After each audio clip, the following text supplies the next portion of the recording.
El 22 de junio de 2025 ha quedado marcado como el día en que estalló un nuevo escándalo en el mundo del espectáculo.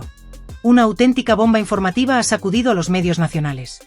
Alejandro Sanz, el reconocido intérprete español con décadas de trayectoria, ha decidido actuar judicialmente contra Ivette, la joven que días atrás apareció en el programa de Viernes con un testimonio que no ha dejado a nadie indiferente. Las declaraciones que vertió en ese plató televisivo fueron tan duras como polémicas, incluyendo acusaciones extremadamente graves que podrían tener consecuencias legales significativas. Y, según fuentes cercanas al artista, ya no se trata de simples intenciones. El caso está oficialmente en manos de sus abogados. Lo que parecía una entrevista más de Viernes por la noche, se ha convertido en un verdadero huracán mediático. Durante la última emisión del programa Fiesta, conducido por Emma García, se revelaron detalles inéditos de lo que está ocurriendo detrás del telón. La presentadora, que tuvo oportunidad de intercambiar algunas palabras con el propio Alejandro Sanz por teléfono, confirmó que el artista se encuentra sorprendentemente calmado, aunque decidido a ir hasta el final. Su actitud es firme, serena, incluso digna, como si esta vez no estuviese dispuesto a tolerar ni un solo ataque más sin responder. Luis Royan, colaborador habitual del programa y amigo íntimo de Alejandro desde hace muchos años, fue quien compartió más información relevante. Según explicó en directo, el cantante le habría comunicado personalmente que su equipo jurídico ya está trabajando en el asunto. Royan aseguró que jamás había visto a Alejandro tan tranquilo en medio de una controversia, y que, pese a la gravedad de las acusaciones, el cantante se encuentra emocionalmente estable, sabiendo que tiene la verdad de su lado. Incluso remarcó que esta no es la primera vez que Sanz se enfrenta a una situación delicada y que, con el paso del tiempo, ha aprendido a tomar las riendas con madurez y determinación. Durante el programa, la conversación tomó un rumbo aún más intenso cuando se mencionó la posibilidad de que Alejandro emprendiera acciones legales contra Ivette. No hubo espacio para la duda. Todos los colaboradores afirmaron con seguridad que sí, que el cantante está dispuesto a defender su nombre en los tribunales. Y es que entre las palabras que Ivette pronunció en su polémica aparición se encontraba una acusación particularmente ofensiva. Lo calificó de depredador sexual, una expresión que, según se comentó en el plató, no solo es desproporcionada, sino posiblemente difamatoria si no existen pruebas que la respalden. Emma García comentó en antena que, aunque su conversación con el cantante fue breve, le bastaron apenas 2 minutos para percibir su temple. Alejandro le habría dicho que se encontraba en una reunión familiar, sin nervios, sin alteraciones, y con total disposición a dejar que todo siga su curso legal. Aparentemente, el artista se siente tranquilo, confiado y hasta algo desinteresado por la tormenta mediática, como si supiera que al final todo se pondrá en su sitio. Esa paz interior, que sorprendió incluso a sus amigos, contrasta con la virulencia del testimonio que Ivette ofreció públicamente. Uno de los momentos más tensos del programa fue cuando otro de los colaboradores, que aseguró tener contacto con el entorno cercano de Ivette, señaló que la joven tenía claras sus intenciones desde el principio. Según explicó, ella habría planeado todo como una estrategia mediática motivada por dinero. De hecho, en su propia intervención en De Viernes, Ivette admitió sin tapujos que estaba allí por razones económicas.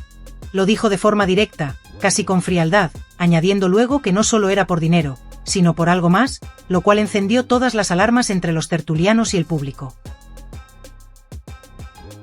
Las redes sociales también ardieron. Muchos espectadores, tras escucharla reconocer que todo era por intereses personales, quedaron atónitos. ¿Cómo puede alguien hacer semejantes declaraciones en televisión nacional, hablando de temas tan delicados, sin pruebas ni respaldo documental, y encima confesar que el móvil es económico? A medida que avanzaban las horas, comenzaron a salir más datos. Se habla de una supuesta cifra cercana al 1.000.000 de euros, negociaciones por inmuebles y acuerdos millonarios no confirmados, todo lo cual alimenta aún más las sospechas de que lo de Ivette no era una denuncia real, sino una campaña orquestada para sacar algún tipo de beneficio. Este no sería el primer intento de presión que sufre el cantante. En el pasado, un ex empleado, al parecer su mayordomo, intentó chantajearlo con una historia relacionada con un embarazo, y esa experiencia habría servido de aprendizaje para Alejandro. Hoy, lejos de victimizarse, parece que ha optado por blindarse y responder con herramientas legales, sin caer en provocaciones ni exabruptos públicos. Hay quienes aseguran que esta vez el artista no va a dejar pasar nada por alto, especialmente porque este tipo de acusaciones no solo afectan su imagen, sino que también trivializan el sufrimiento de víctimas reales. En una conversación que muchos imaginaron en sus casas, frente a sus televisores y pantallas, Emma García narró con detalle el breve pero intenso intercambio que tuvo con Alejandro Sanz, un momento que parecía simple a primera vista, pero que al profundizar en sus palabras revelaba mucho más sobre el carácter y la fortaleza del cantante en medio de la tormenta mediática que lo envuelve. Cuando Emma le preguntó cómo se encontraba tras la avalancha de declaraciones y acusaciones públicas que habían salido a la luz, Alejandro no respondió con rabia ni con una defensa airada ni mucho menos con un tono derrotado, como muchos podrían haber esperado dada la gravedad de las afirmaciones en su contra.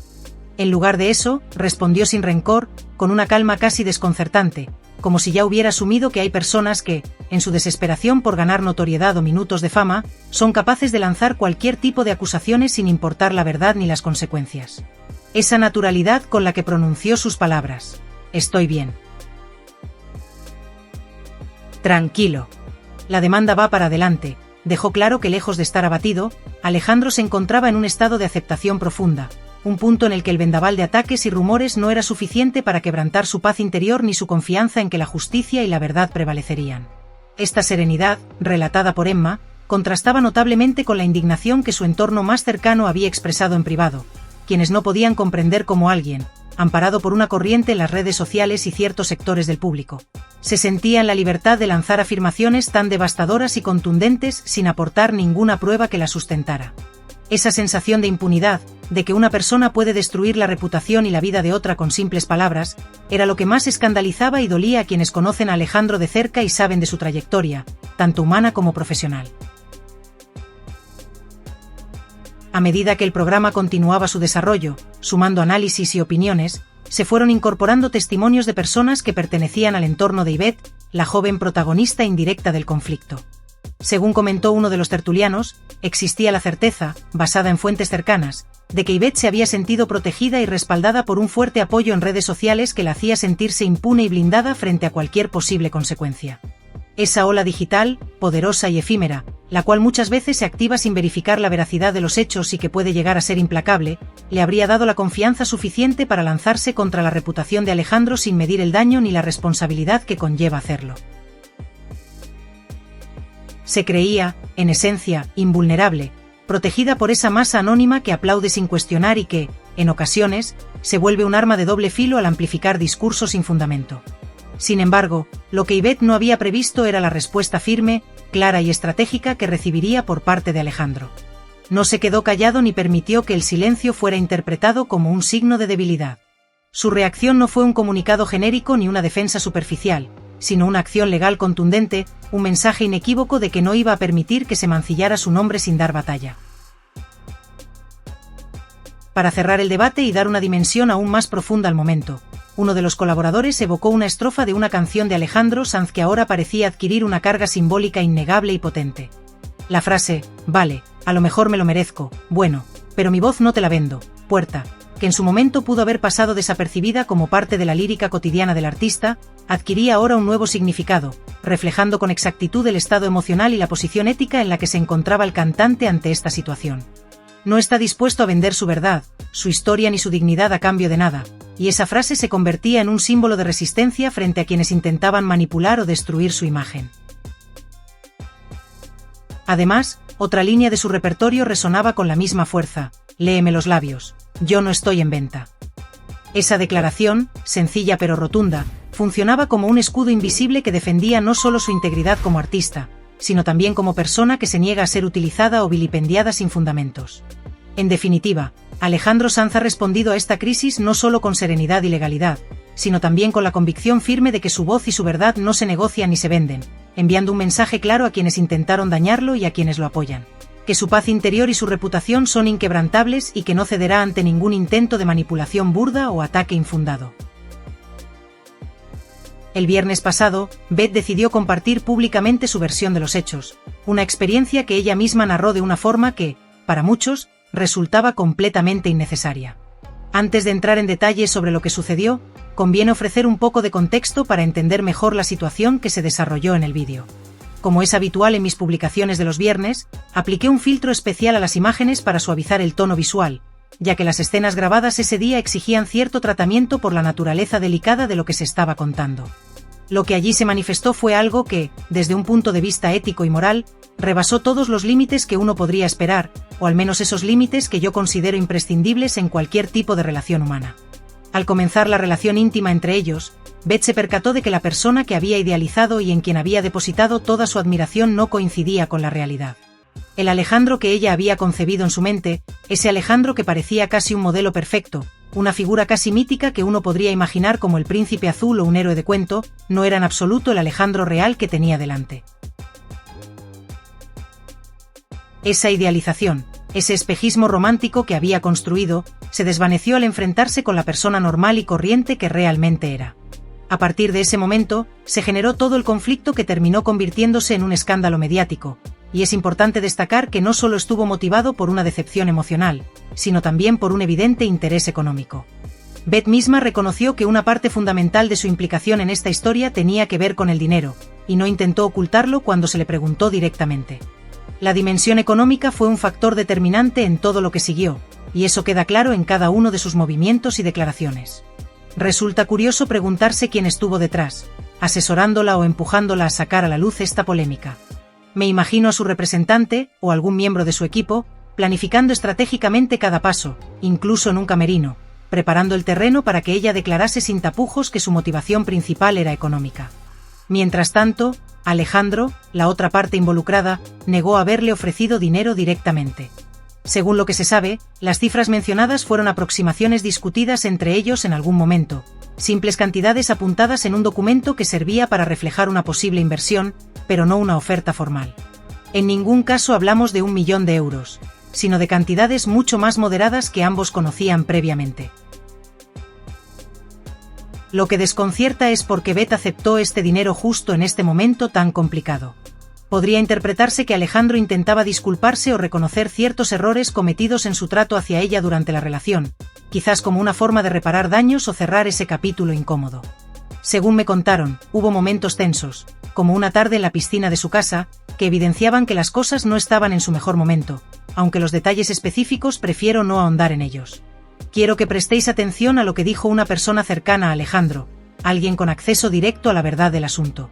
Este testigo afirmó que Alejandro no cometió ninguna acción que pudiera calificarse de moralmente reprochable. Ni una sola. Ni siquiera pudo mencionar un acto que pusiera en duda su integridad. Por ejemplo, se habló de un incidente con una crema comprada en un supermercado, o de una situación con la moqueta de un hotel, pero para este testigo esos detalles son absurdos y carecen de fundamento. En realidad, yo ya conocía esta historia antes de que explotara públicamente, y aunque estaba dispuesto a contarla, me parece que no tiene sentido porque carece de pruebas o hechos contundentes. Además, me han llegado voces desde conocidos en común que me han contado que Yvette quiere contar su versión pero no sabe cómo hacerlo de forma creíble o efectiva. Después de escuchar algo sobre el caso, mi opinión personal fue que si había ocurrido algo verdaderamente grave, la vía adecuada no era la televisión, sino la denuncia formal ante las autoridades. Si no hay nada sustancial que contar, no existe una historia que valga la pena ser difundida, al menos desde mi perspectiva. Lo que pasó, a grandes rasgos, es que ella idealizó a Alejandro y cuando la realidad no cumplió sus expectativas, se sintió profundamente decepcionada. Él no era el príncipe encantado de sus sueños, sino una persona con virtudes y defectos como cualquier otra. Un dato que no puede pasarse por alto y que resulta sumamente revelador dentro de toda esta compleja trama es que, aproximadamente unos 2 meses antes de que Beth decidiera poner sobre la mesa la exigencia de 1 millón de euros, se produjo una reunión, o más bien una serie de encuentros, entre ella, o sus representantes legales, y Alejandro. Esta reunión no fue un hecho aislado ni espontáneo. Por el contrario, revela con claridad meridiana que detrás de todo este asunto existía una intención económica mucho más estructurada y planificada de lo que podría parecer a simple vista. Desde el primer momento, todo apuntaba a que no se trataba de una simple disputa emocional o personal, sino de una estrategia deliberada para obtener un beneficio financiero considerable. Lo que más me llamó la atención fue la meticulosidad con la que todo estaba organizado. No hablamos de simples conversaciones casuales o de un enfrentamiento verbal sin respaldo, sino de una verdadera compilación de pruebas, de mensajes, documentos y material sensible que Beth había recopilado y ordenado con una precisión casi obsesiva. Tengo la impresión de que no solo se trataba de un archivo desordenado, sino de un auténtico dossier, perfectamente estructurado en un Excel donde cada dato, cada mensaje, cada prueba estaba clasificada y listada para ser utilizada en el momento más oportuno. Imagino a Beth, o a quienes la asesoraban, pasando horas y horas revisando, ordenando y preparando cada detalle, convencida de que esta labor minuciosa le permitiría presentar un caso irrefutable, y sobre todo, presionar a Alejandro para que accediera a pagar la suma exorbitante que reclamaba.